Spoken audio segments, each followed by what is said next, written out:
Hi friends, I'm Carissa Karowski and welcome to A Glow in the Dark.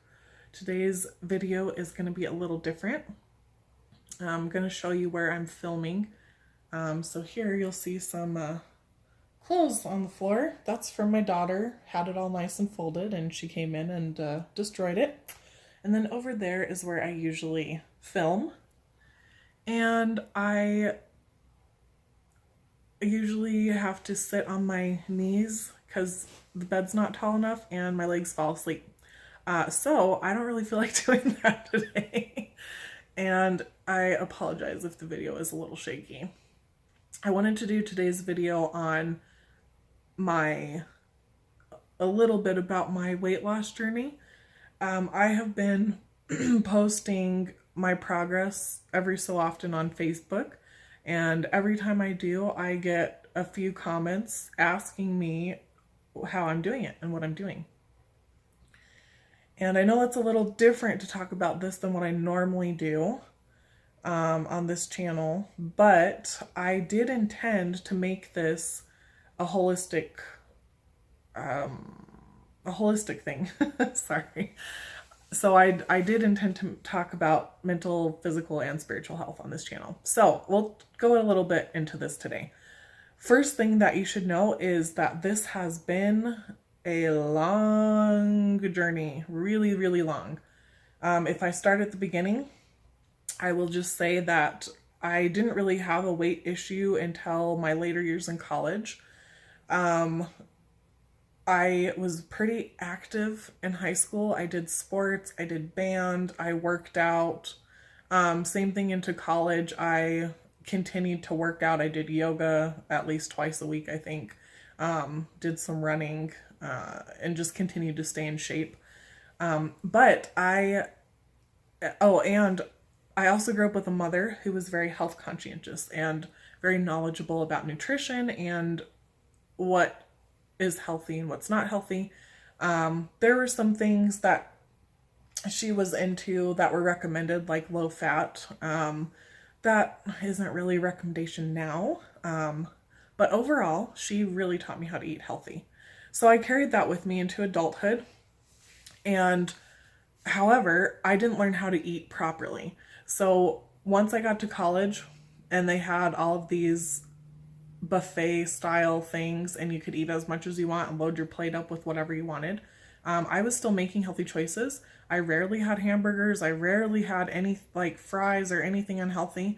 But I was still overeating quite a bit. So I started to gain a little bit, especially if I didn't exercise as much.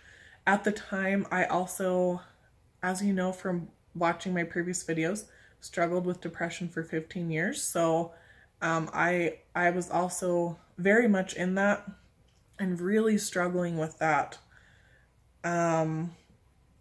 So it definitely made a huge impact in me not wanting to exercise and overeating. So I continued this habit, not really thinking about it, not being conscious about it. I went to study abroad in Milan in 2009. That was my junior year in college. And a lot of those issues started to really pick up. So I still overate, but I sort of developed a little bit of an eating disorder when I was there because I wanted to lose weight. I had gained previously before I went. I had gained a little bit, and I was starting to feel a little fat, even though I really wasn't. But you notice it a lot more when it first starts. So I really wanted to change that, and I wasn't in a healthy place. So I decided I was going to try to eat 500 calories a day. And I stuck with it most of the time. And then the other part of the time, I was binging eating.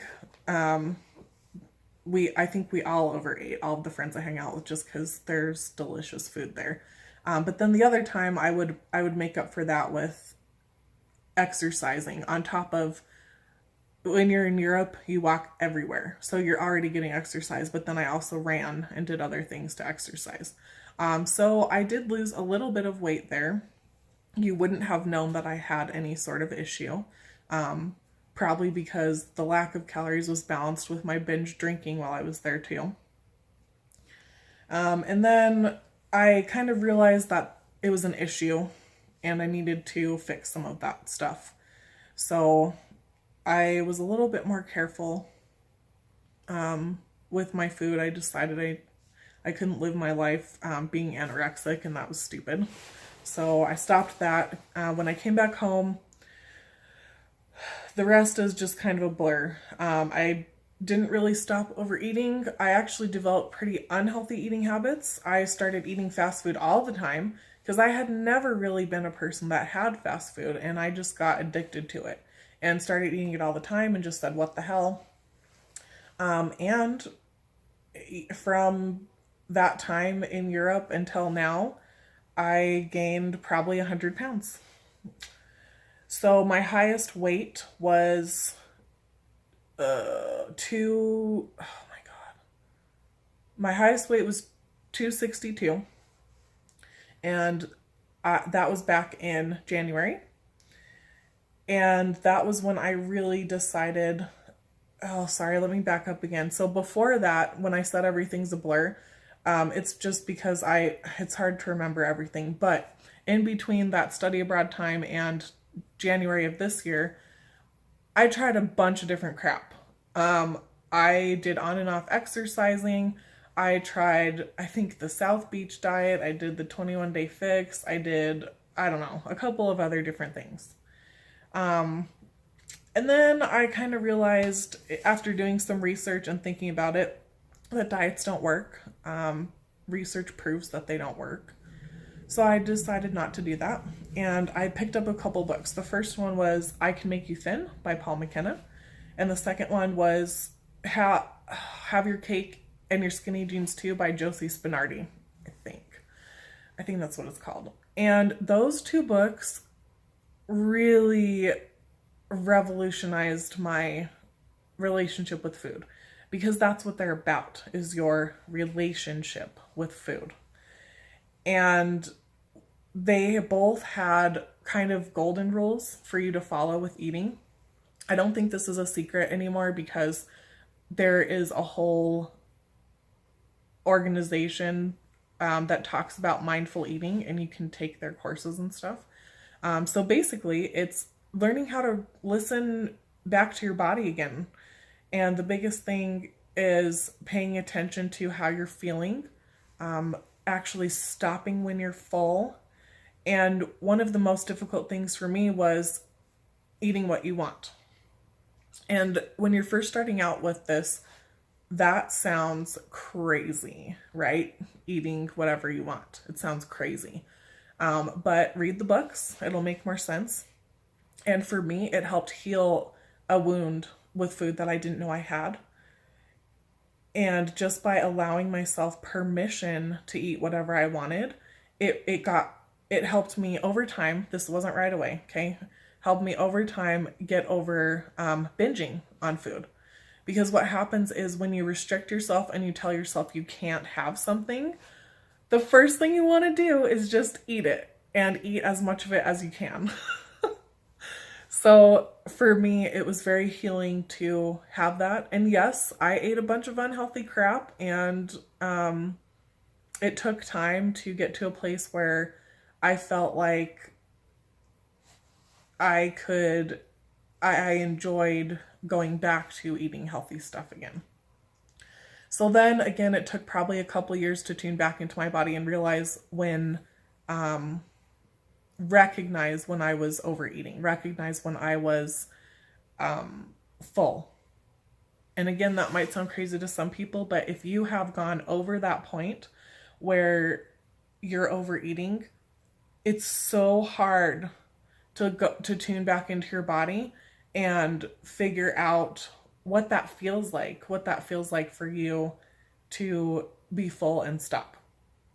And a lot of times it's really hard for you to stop once you're full because you've trained yourself to keep eating and eating and eating, and going past that stop point. So that took a long time for me to figure out. And eventually I did. And that's kind of where I am now. So in January, it was another sort of leap into wanting to be healthy and moving forward with this. And I realized that I wasn't making progress. So very simply, I just talked to my doctor about it, and he recommended doing calories, because as I found out in college, even if you're eating healthy stuff, if you're overeating, you gain weight. So for a while, I did the calorie counting thing, and that really helped me recalibrate being in tune with my body.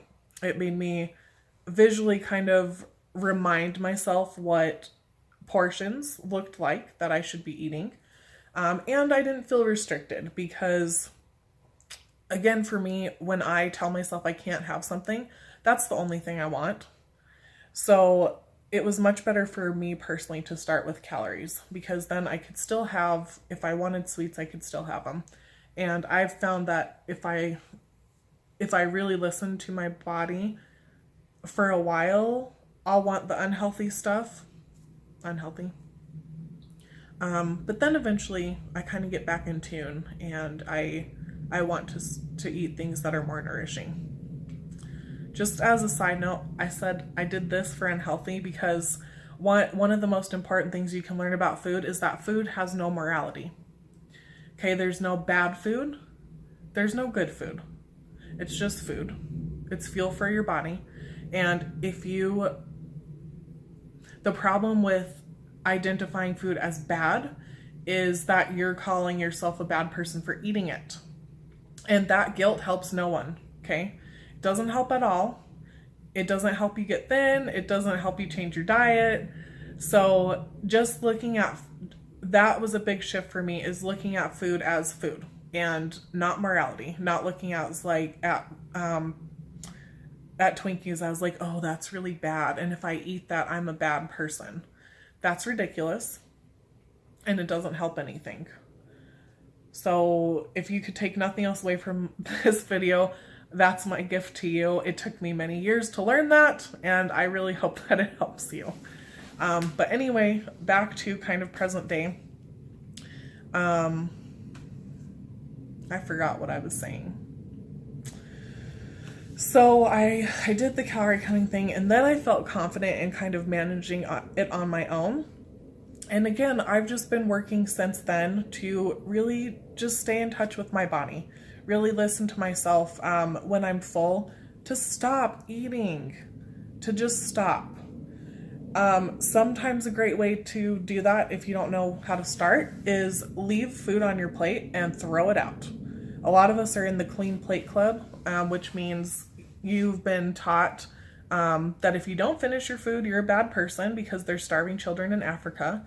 Well, we aren't helping African children by being fat, so forget that.